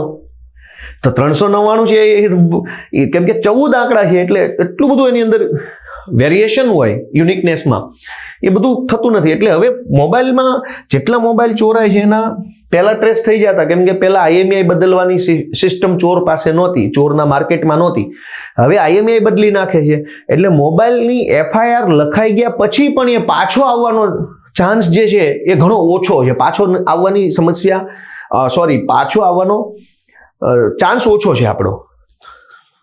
પણ હવે છતાંય FIR શું કામ લખાવાની એ સમજવા જેવું છે કે હવે IMEI બદલી નાખે છે. હવે સૌથી મહત્વની વસ્તુ છે સમજવા જેવી કે ભાઈ પાછો આવશે કે નહીં આવે. આપણે FIR લખાવા જઈએ તો ફરિયાદી તરીકે આપણા મનમાં એમ હોય કે યાર મારો ડેટા અંદર જતો રહ્યો એટલે ફરિયાદ લખાવી છે, બાકી મને 20,000નો મોબાઈલ તો હું નવો લઈ લઉં. દોસ્તો એટલા પૂરતું સીમિત નથી FIR કે ભાઈ ખાલી ડેટા માટે જ FIR લખાવો, એ એટલા પૂરતું નથી. મોબાઈલ પાછો લેવા માટે જ FIR લખાવો એટલા પૂરતું નથી. મોબાઈલનો દુરુપયોગ ન થાય માટે FIR લખાવો એટલા પૂરતું નથી. FIR લખાવવાનો બહુ મોટો ફાયદો છે. તમારે મોબાઈલ પાછો ન જોતો હોય તોય FIR લખાવવી જ જોઈએ. તમારે ડેટા ન જોતો હોય તોય FIR લખાવવી જ જોઈએ. તમને પૈસાની કોઈ ન પડી હોય તોય FIR તો લખાવવી જ જોઈએ. ગમે તેટલા ધક્કા ખાઈને પણ FIR લખાવવી જોઈએ. શું કામ? કે એક દિવસ એવો આવશે જ્યારે આખા ભારત દેશના તમામ પોલીસ સ્ટેશનોમાં મોબાઈલ ઝૂંટવાઈ ગયાની FIRઓની સંખ્યા 20 લાખ, 30 લાખ, 40 લાખ થઈ જશે. આખા ભારતના 40 લાખ મોબાઈલ ઝૂંટવાઈ ગયાની FIRઓ લખાઈ જશે. એકચ્યુઅલમાં 1 કરોડ મોબાઈલ ઝૂંટવાઈ ગયા દાખલા તરીકે, પણ ફરિયાદ લખાય 40 લાખ મોબાઈલની. તો એ 40 લાખનો આંકડો ભારતની લોકસભામાં, રાજ્યસભામાં, નેશનલ ક્રાઇમ રેકોર્ડ બ્યુરોના કાગળો ઉપર ને તમામ અધિકારીના ટેબલ ઉપર એટલો મોટો આંકડો જશે. જ્યારે આંકડો મોટો થશે ત્યારે તમામ અધિકારી, તમામ નેતા, તમામ જે સરકારમાં બેઠેલા માણસો છે એને ફરજિયાત કાયદામાં કંઈકનો બદલાવ લાવવો જ પડશે. એનો હું તમને દાખલો આપું કે આપણે FIR નહીં લખાવીએ તો આંકડો નાનો જ રહેશે. નાનો રહેશે તો કાગળ ઉપર સરકાર ને નેતા અને મીડિયા બધા એમ સમજશે કે ભાઈ ચોરી તો થતી જ નથી, ચોરીની ફરિયાદ જોવો ખાલી 20 જ છે. એકચ્યુઅલમાં 2000 મોબાઈલ લૂંટાઈ ગયા હોય, FIR 20 જ થઈ હોય, તો બધા લોકો સવારે જાગીને જોવે ઓહો 20 જ મોબાઈલ ચોરાયા છે ને આટલા મોટા દેશમાં 20 નો શું. એટલે આપણે FIR શું કામ લખાવી જોઈએ એક સમજો કે થોડા વર્ષો પહેલા નવું કોમ્પ્યુટર ને નવા મોબાઈલ આવ્યા તો સાયબર ક્રાઇમનો કાયદો નહોતો.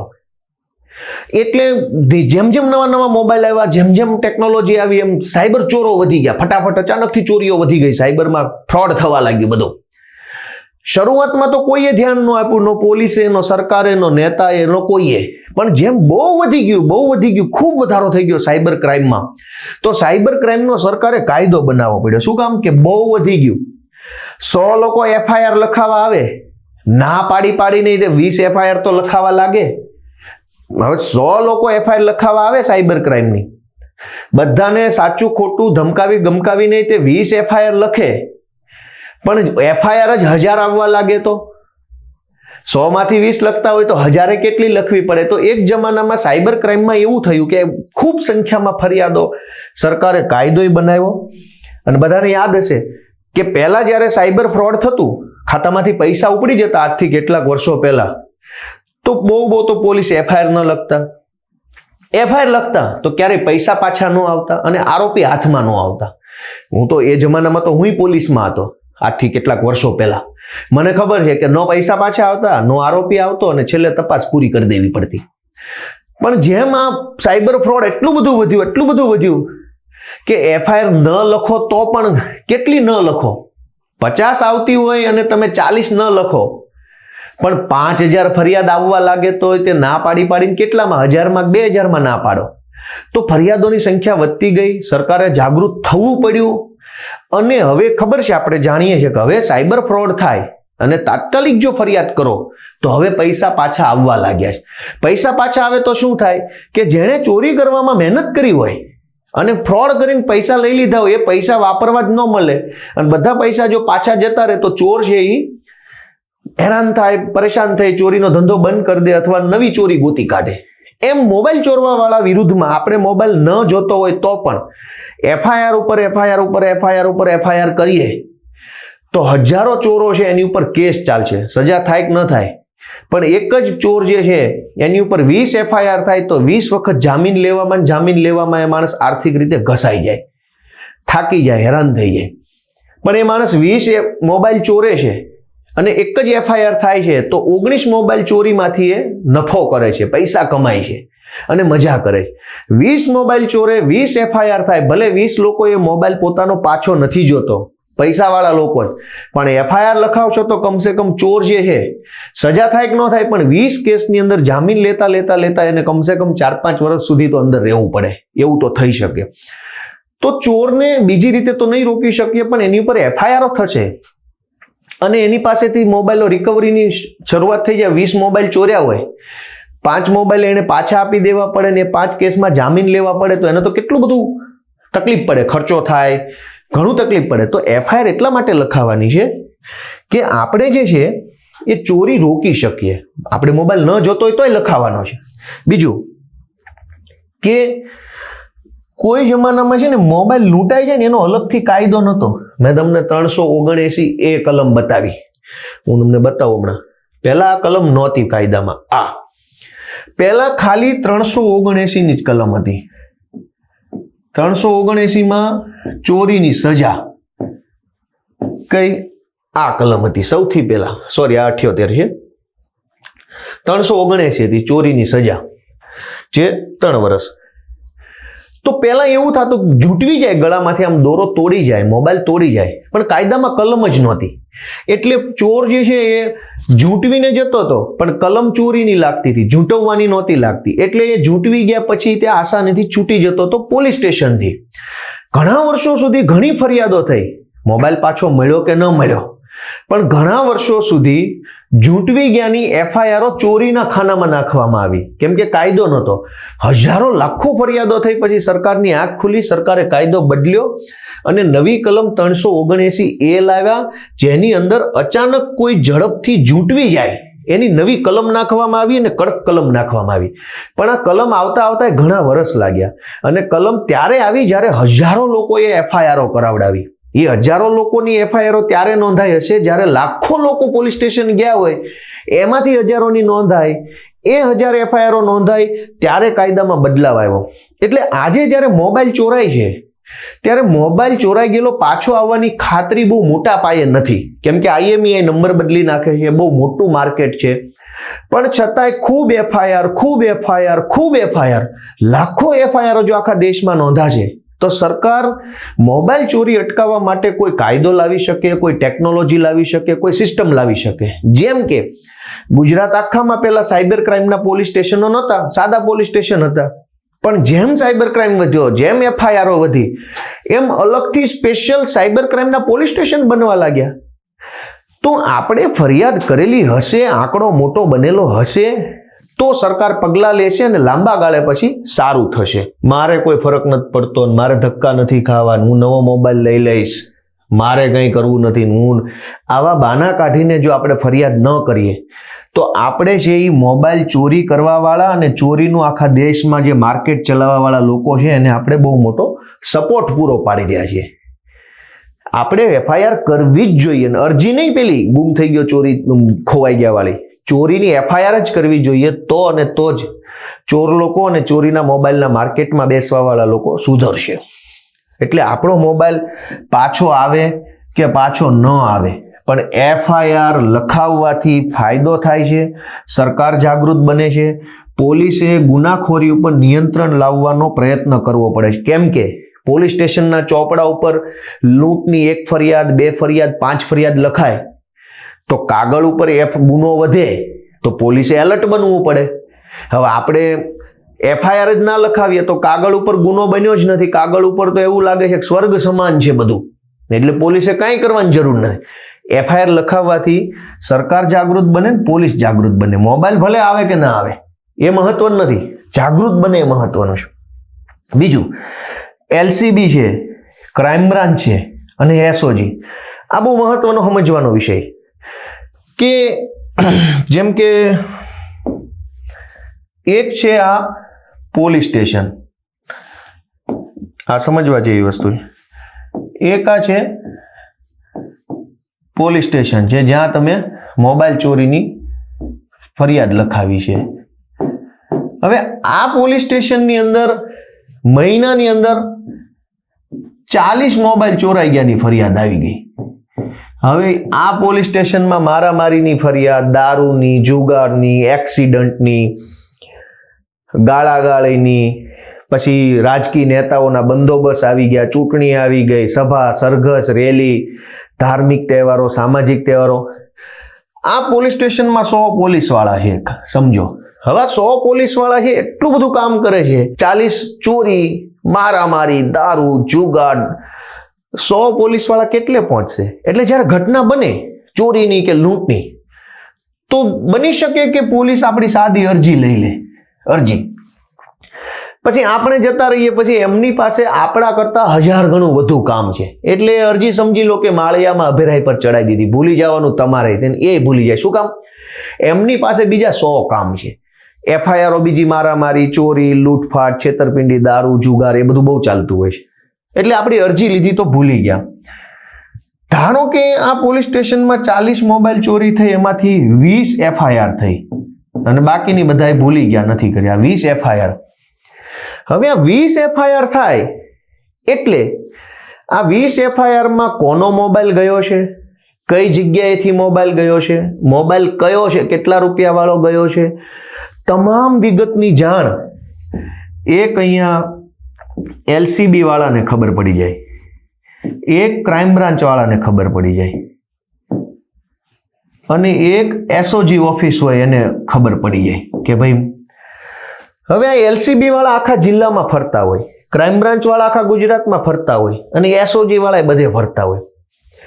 અહીંયા તો 100 પોલીસ વાળા છે અને 20 FIR થઈ એટલે અરજી કરો કે FIR કરો, આ લોકો એટલા બધા કામમાં હોય છે કે આ તો આ 20 FIR ભૂલી જશે. 15 દિવસ મહિનામાં તમે ધક્કા ખાશો, આજ આવો ને કાલ આવો, જોઉં છું ને કરું છું ને પછી પૂરું ભૂલી જાય. પણ આ 3 લોકો નહીં ભૂલે. આમની પાસે તો કામ જ આ છે કે કોઈ પણ જગ્યાએ મોબાઈલની, દાગીનાની, આની તેની ગમે તેની ચોરી થઈ હોય, લૂંટ થઈ હોય, કોઈ આરોપી ફરાર થઈ ગયો હોય, કોઈ ખૂન થઈ ગયો એના આરોપી ફરાર હોય, આ 3 સંસ્થા છે એ 12 માસ આની ઉપર નજર રાખીને બેઠી હોય. આ પોલીસ વાળા તો ભૂલી જશે, 20 FIR માં કોણે ચોરી કરી છે શોધવાનો પ્રયત્ન થોડોક કરશે, પછી તો એની પાસે એટલું કામ છે ભૂલી જશે. પણ LCB વાળા ગોતતા હશે. 1 વર્ષ, 2 વર્ષ, 4 વર્ષ પછી આ લોકો ગોતી કાઢશે. શું કામ? કે જો LCB વાળા કોઈ મોબાઈલ ચોરી કરનાર ચોરને મોબાઈલ સાથે પકડે તો આ લોકોને સરકાર તરફથી, પોતાના ઉપરી અધિકારી તરફથી સારી કામગીરી બદલનો બધો એવોર્ડ મળે, એને ફાયદો થાય, નોકરીમાં પ્રમોશન મળે, એવું થાય બધું. અહીંયા એવું હોતું નથી. એટલે એમને અધિકારીની નજરમાં શાબાશી મળે, ઓન પેપર ફાયદો થાય, એમની નોકરીમાં ફાયદો થાય. એટલે આ લોકો જે છે FIR કરી હોય તો અમને ખબર પડે, અરજી કરી હોય તો બને ત્યાં સુધી એટલું બધું ધ્યાન નથી આપતા. તો આ LCB ને ક્રાઇમ બ્રાન્ચ ને એ બધા સતત જાગતા હોય છે, એટલે તે આપણે FIR કરવી જરૂરી છે. હવે એક વખત ફરિયાદ લખાઈ જાય પછી પોલીસે શું કરવાનું? હાલો FIR લખાઈ ગયો, એટલું બધું આપણે નોલેજ મેળવ્યું છે તો હવે લખાઈ ગઈ એમ સમજો. લખાઈ ગયા પછી પોલીસે જે જગ્યાએ લૂંટ કે ચોરી બની હોય ત્યાં તમામ CCTV ચેક કરવા એ પોલીસનું કામ છે. આપણે એમાં મદદ કરવાની, આપણાથી જેટલી થાય એટલી મદદ કરવાની, પણ વહેલી તકે CCTV ચેક થાય એ બહુ જરૂરી છે. જો કે પોલીસ કરે છે કે નથી કરતા એ તો હવે બધા જ્ઞાની માણસો જાણે. બીજું કે પોલીસ સ્ટેશન વિસ્તારમાં આવા પ્રકારની ચોરીમાં અગાઉ જે લોકો ચોર પકડાણા હોય, છૂટવી જવાની ચોરીમાં કે નજર ચૂકવીની ચોરીમાં, તો અગાઉ જેના પોલીસ સ્ટેશનના ચોપડે નામ ચડ્યા હોય એની એક વખત પોલીસે પૂછપરછ કરવી પડે કે ભાઈ અગાઉ તમે મોબાઈલ ચોરીમાં પકડાયા હતા, આ વખતે તમે નથી ચોર્યું ને કંઈ? તો એ પૂછપરછ કરવાની જવાબદારી પોલીસની છે. બની શકે કે કોઈક કહી દે કે આ સાહેબ મેં ચોર્યો છે. એવું છે. મોબાઈલના IMEI નંબરના આધારે મોબાઈલની કોલ ડિટેલ માટે પોલીસે અરજી કરવી જોઈએ. હવે ઘણી વખત શું થાય, મોબાઈલ ચોરાઈ ગયો, ચોરને એ વેપારીને, એ તો બધા મોટા વેપારીઓ, એને ખબર છે કે 3 મહિના સુધી આ મોબાઈલ માર્કેટમાં લાવવાનો નહીં. શું કામ? કે બહુ તો 15 દિવસ કે મહિના પૂરતી પોલીસ એલર્ટ રહેશે, FIR થઈ છે એટલે મહિના સુધી કોલ ડિટેલ મગાવશે. પણ સામે ચોર જે છે વેપારી, એ મોબાઈલ ચાલુ નહીં કરે એટલે કોલ ડિટેલમાં મોબાઈલ પકડાશે નહીં. આ બાજુ મહિના પછી પોલીસ બધું છોડી દેશે, કેમ કે એની પાસે બીજી 25 મોબાઈલ ચોરાઈ ગયા ને અરજી મારામારી આવી ગયું, જૂનું છોડી દીધું, એ ફાઇલે કરીને બંડલ માળી એમ ઘાલી દીધું. હવે પેલી બાજુ ચોર જે છે એ મોબાઈલ બહાર કાઢશે. તો અહીંયા લખ્યું છે કે સમયાંતરે કોલ ડિટેલ રિમાઇન્ડર મોકલવા, મહિને એક વખત, પછી 2 મહિને ફરીથી, ફરી 3 મહિને, ફરી 5 મહિને, એમ 1 વર્ષ સુધી ખેંચો તો પેલો માણસ ક્યારેક તો મોબાઈલ માર્કેટમાં લાવશે ને વેચવા. પછી જ્યાં ઘટના બની હોય એનું પંચનામું કરવું અને જેણે ઘટના નજરે જોઈ હોય એ બધા સાક્ષીના નિવેદન નોંધવાની જવાબદારી પોલીસની છે. હવે વાસ્તવમાં હું બને છે, કેવી રીતે બને છે તો તમે બધા જ્ઞાની માણસો છો, કાયદામાં આવી રીતનું છે, બાકી તો તમે જાણો જ છો. ઘણીવાર બધાને એવું લાગે છે કે પોલીસને ખબર જ હોય છે બધી ચોર વિશે, ઘણા એવું માને છે, અને મહદઅંશે આ વાત કઈ ખોટી નથી. ભાઈ આપણે જે ધંધો કરતા હોય એ ધંધાની માહિતી તો આપણને હોય ને. પોલીસનું કામ જ તે ચોર પકડવાનું, ગુંડા ગુનેગારો પકડવાનું, તો પોલીસને તો ખબર જ હોય ને કે ગુંડા કોણ કોણ છે. રેફ્રિજરેટરના વેપારીને રેફ્રિજરેટર વિશે માહિતી ન હોય તો શેનો વેપારી? એમ ગુંડા બદમાશ તત્વો વિશે જાણકારી ન હોય તો શું પોલીસ? તો પોલીસને માહિતી હોય જ. કેવી રીતે ખબર પડે? ગુનાનું એક ચોક્કસ મનોવિજ્ઞાન છે, એ સમજવા જેવું છે. જે માણસ સાયકલ ચોરી કરતો હોય એ ક્યારેય મોબાઈલ ન ચોરે. આ ગુનાની દુનિયા છે, અને હું તો પોલીસમાં રહ્યો એટલે મને ખબર છે.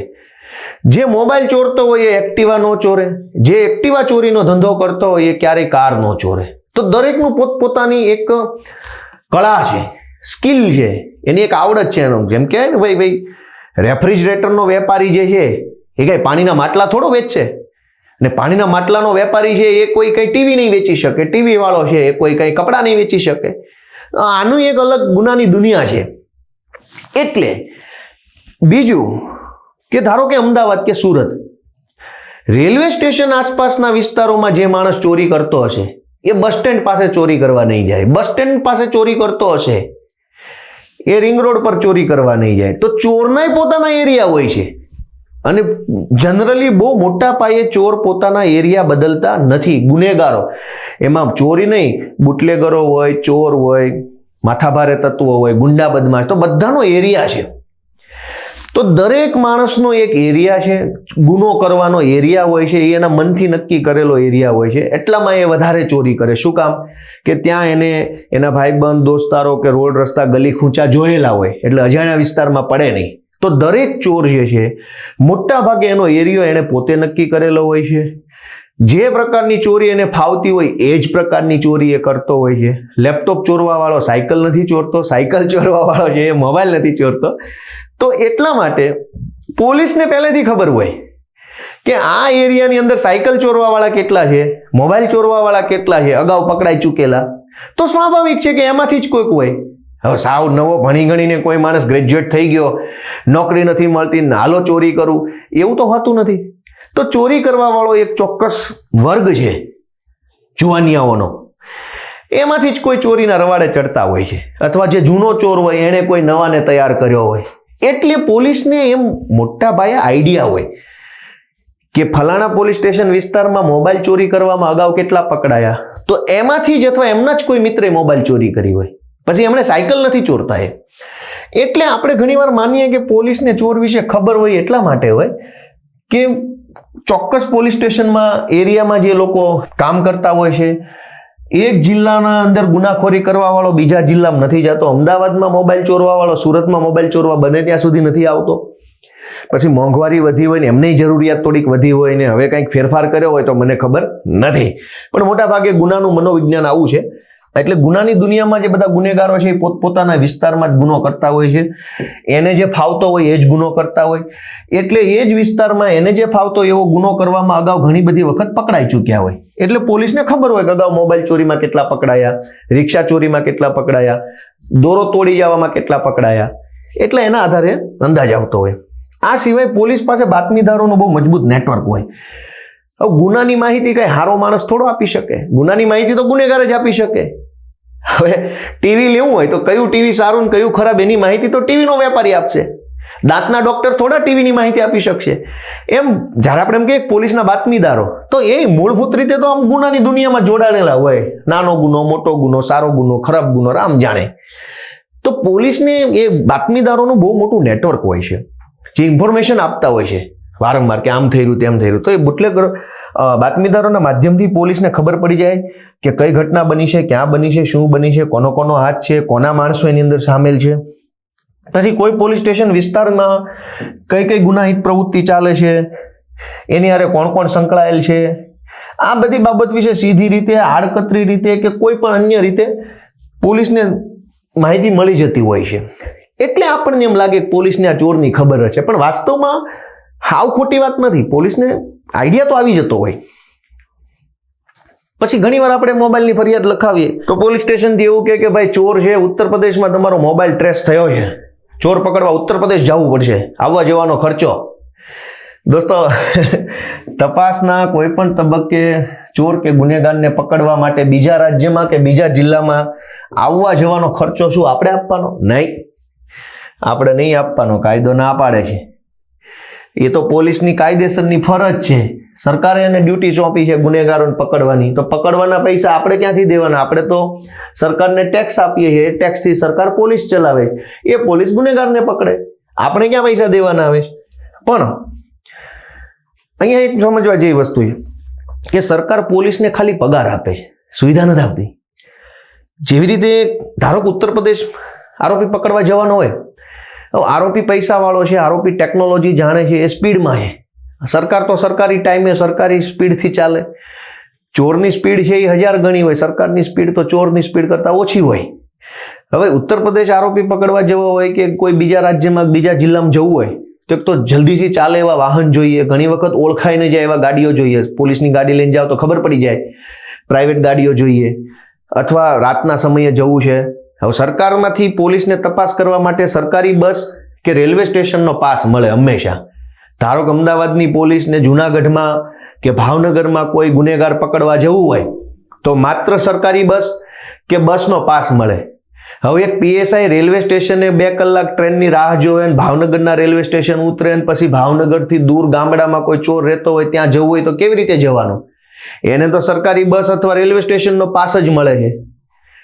તો ઘણી વખત એવું થાય કે બહુ ઝડપથી પહોંચવા માટે સરકાર તરફથી કોઈ એવી વ્યવસ્થા નથી પોલીસ માટે કે ભાઈ 50 કિલોમીટર દૂર અંતરિયાળ ગામડામાં નો સરકારી બસ જાય, નો રેલવે સ્ટેશનની ટ્રેન જાય, અને રાત્રે જાવ તો જ પકડાય એમ હોય. તો રાત્રે તો એમાંય બસ કે ટ્રેન ન મળે તો કેવી રીતે પકડવાનો? તો આ થોડોક પ્રેક્ટિકલ વિષય છે, એમાં આપણે આગળથી કરશું. પોલીસની બચારાની કંઈક મર્યાદા છે, આપણે બધું માનીએ એવું ત્યાંય નથી. એમને ખૂબ તકલીફો છે, એમને સુવિધાનો ઘણો બધું જરૂરિયાત છે, પણ એનો વિષય ફરીથી. પછી ઘણીવાર પોલીસ એવું કે ભાઈ મોબાઈલની કોલ ડિટેલ કઢાવવાની છે, તમારે કાંઈ કંપનીમાં ઓળખાણ હોય તો કયો તો કોલ ડિટેલ કાઢી આપે, નહીતર બાપા સીતારામ. એવું નથી હોતું. પોલીસની જવાબદારીમાં છે, કોલ ડિટેલ પોલીસ કઢાવી શકે છે. કોલ ડિટેલ કઢાવવા માટે પોલીસ પાસે સંપૂર્ણ સત્તા છે, અને પોલીસ એક જ એફઆઈઆરમાં જેટલી વખત પોલીસને જરૂર પડે એટલી વખત અનલિમિટેડ કોલ ડિટેલ કઢાવી શકે. એવું નથી કે 2 કે 3 વાર જ. એક એફઆઈઆરમાં પોલીસને જ્યારે એમ લાગે ત્યાં સુધી એ કોલ ડિટેલ કઢાવી શકે છે. પછી ઘણી વખત પોલીસ પાસે જાય એમ કે ભાઈ તમારો મોબાઈલ છે એ છે લેબમાં આપ્યો છે, FSLમાં આપ્યો છે, રિપોર્ટ કરાવવા આપ્યો છે. એવું કાંઈ હોતું નથી. ચોરી કે લૂંટ થઈ ગયો, તમારો મોબાઈલ લૂંટાઈ ગયો કે મોબાઈલ ચોરાઈ ગયો, એને લેબમાં અને FSLમાં તપાસમાં દેવાની કાંઈ સિસ્ટમ આવતી જ નથી. કોઈ એ તો મોબાઈલ સીધો પોલીસ પાસે આવી ગયો, ચોર પાસેથી. ચોરે ચોર્યો, પોલીસે ચોરે જેને વેચ્યો તો એ વ્યક્તિ પાસેથી લઈ લીધો. હવે એને લેબમાં મોકલીને શું સાબિત કરવાનું? કશું નહીં. મોબાઈલ તો ફોર્મેટ લાગી ગયો છે, લેબમાં છતાંય કોઈ એમ કહેતો લેબમાં આપ્યો છે, FSLમાં આપ્યો છે, તો આપણે એક RTI કરીને લેબના રિપોર્ટની નકલ છે એ માગી શકાય. આપણો હક છે, અધિકાર છે ને કાયદો છે. લેબમાં એટલે કે FSLમાં તપાસ માટે મોબાઈલ મોકલવાનું આવતું જ નથી, છતાંય કોઈ કિસ્સામાં કદાચ આવી ગયું તો RTI થી આપણે રિપોર્ટ માગી શકીએ છીએ. હવે પોલીસ ઘણી વખત આપણને કોરા કાગળ ઉપર કે લખેલા કાગળ ઉપર પોલીસ કોરા નહીં, લખેલા કાગળ ઉપર આપણને સહી કરવાની કહે. ઘણીવાર એમ કે ભાઈ આ કાગળ ઉપર તમે સહી કરી દો, તમે જે ફરિયાદ આપી હતી ને આ એના અનુસંધાનમાં છે, અમે તપાસ કરી છે અને આમાં તમે સહી કરી દો, ભવિષ્યમાં મોબાઈલ મળશે એટલે તમને બોલાવીને આપી દેશું, એની સહી કરવાની છે. એટલે કોઈ માણસને એમ થાય કે હા તો બહુ સારી વાત કહેવાય, મળશે તો આપી દેશું. પણ એ મોબાઈલ ગોતવા માટે સાહેબની પાસે સમય ગયા, એમની પાસે બીજા 4000 કામ છે. એટલે આપણી પાસે જે સહી લેવામાં આવે છે એ કાગળમાં ખરેખર એમ લખ્યું હોય છે કે ભાઈ હવે તમે છૂટા ને હુંય છૂટો, દેશી ભાષામાં. એટલે પોલીસ જ્યારે આપણે મોબાઈલની ફરિયાદ કે અરજી આપી હોય પછી થોડાક દિવસ પછી એ કાગળ ઉપર સહી કરવા આવે કે હવે ભવિષ્યમાં મળશે ને તો આપી દઈશું. એ કાગળમાં કાયદાની ભાષામાં એમ લખ્યું હોય કે તપાસમાં રહેવાની સમજ આપી કે ભાઈ અમે હવે આ મોબાઈલ અત્યાર સુધી નથી મળ્યો, પણ ભવિષ્યમાં અમે તપાસ કરતા રહેશું અને જ્યારે મળે ત્યારે તમને આપશું, માટે આ સહી કરી દો. પણ હવે કેવી રીતે તપાસ કરવાના? તમે સહી લઈને પૂરું કરી દીધું છે. તો કોઈ પણ કાગળ ઉપર સહી કરતા પહેલા આપણે એને વાંચી લેવાનું. આપણું મન એમ કે બરાબર લખ્યું છે તો જ સહી કરવાની. લૂંટમાં કે ચોરીમાં ગયેલો મોબાઈલ ધારો કે ચોર પાસેથી મળી જાય તો એને પાછો લેવાની પ્રક્રિયા શું? તો એના માટે ફરિયાદીએ પોતે, જો ફાવતું હોય તો પોતે અરજી કરી શકે કોર્ટમાં. ન ફાવતું હોય તો કોઈ મારી જેવા સારા વકીલ સાહેબ રાખવા પડે અને વકીલ હસ્તક તમે મુદ્દામાલ મેળવવાની અરજી કરો તો કોર્ટ એક આદેશ કરે, ઓર્ડર કરે. તો કોર્ટના ઓર્ડર પછી આપણને મોબાઈલ પોલીસ સ્ટેશનથી મળી શકે છે. અને માત્ર મોબાઈલ નહીં, ગાડી હોય, સોનાનો ચેન તોડી લીધો હોય, કોઈ પણ વસ્તુ પાછી મેળવવા માટે કોર્ટનો ઓર્ડર જોઈએ. તો હવે આજે આપણે આ મોબાઈલ વિશે જાણકારી મેળવી. હું આશા રાખું છું કે તમને આ જાણકારી ખૂબ કામમાં આવશે, ઉપયોગી બનશે. અને આ આખો વિડીયો સાંભળ્યા પછી તમને જે કંઈ જાણકારી મળી છે એ હું વિનંતી કરું છું કે તમારા આસપાસના મિત્ર સર્કલમાં, ફ્રેન્ડ્સમાં, સગાવાલામાં, વોટ્સએપમાં, યુટ્યુબમાં બધે શેર કરો, હજારો લોકો સુધી પહોંચાડો. ન કરે નારાયણને કોઈની સાથે ભવિષ્યમાં કોઈ મોબાઈલની કે સોનાનો ચેન તોડી લેવાની દુર્ઘટના બનશે તો આ કામમાં આવશે અને ત્યારે માણસ ઓછો હેરાન થશે. તો બધાને મારી વિનંતી છે, શેર કરજો, સપોર્ટ આપજો. તમારો કંઈ સવાલ હોય તો ફેસબુકમાં મારા કે ટ્વિટરમાં કે ઇન્સ્ટાગ્રામના મેસેજમાં જઈને કે કોમેન્ટમાં જઈને, આ મારું આઈડી છે, એમાં તમે કોઈ પણ સવાલ કાયદાને લગતો કે કોઈ પણ XYZ સવાલ તમે પૂછી શકશો. જ્યારે જ્યારે અનુકૂળતા રહેશે ત્યારે હું તમને જવાબ આપીશ. આપ સૌનો ખૂબ ખૂબ આભાર. નમસ્તે.